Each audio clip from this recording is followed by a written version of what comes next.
وازوبه د تور غرو سرو ته څنګ په څنګ زوبه د تور غرو سرو ته څنګ په څنګ ستوري ګورګوري دي نیمې د تا نیمې زما ستوري ګوري دي نیمې داستا نیمې زما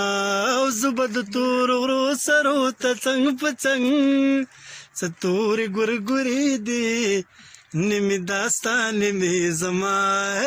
ستوري ګورګوري دي نیمې داستا نیمې زما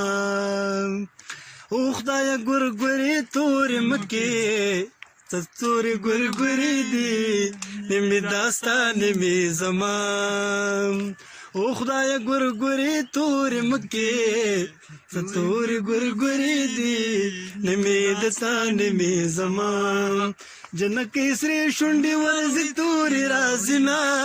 ستوري ګورګوري دي نیمې دتا نیمې زما ستوري ګورګوري دي نیمې داستا نیمې زما. قدرمنو لیدونکو دا د مامن درې سیمه ده کومه چې د سپینغر ولسوالۍ مربوط ده. موږ سره خواږه ملګري صفت الله او همداړه ول عبید خان نصیر او حشمت الله. حشمت الله راته لږ راښکاره شه که ته مسافر یې بیا به ویل نه یم پکې راغلی. نو دا ملګري ټول موږ سره په چکر راغلي دي او د مامن غرو ته ختلي وو. دا اسدخیل دي دلته ښایسته ښایسته د ګورګورو ونې دي او تاسې به ګورګورو یوازې نه م اورېدلی مګر خوشبختانه چې موږ شینوارو ته لاړو د شینوارو په غرونو کې دغه طبیعي میوه پیدا کېږي. نو ویل کېږي چې دا ګورګورې د دوبي په دې سر کې شروع کېږي او د سرطان تر وروستیو پورې پاتې کېږي یعنې دغه یو 10 ورځې پاتې دي نور ختمېږي او دا د خدای فرزوینه ده چې دا یوه داسې میوه ده چې نه اوبو ته ضرورت لري نه ساتنې ده بس په غرونو کې داسې طبیعي کېږي او دا ښه دی چې موږ او تاسې وخوړه.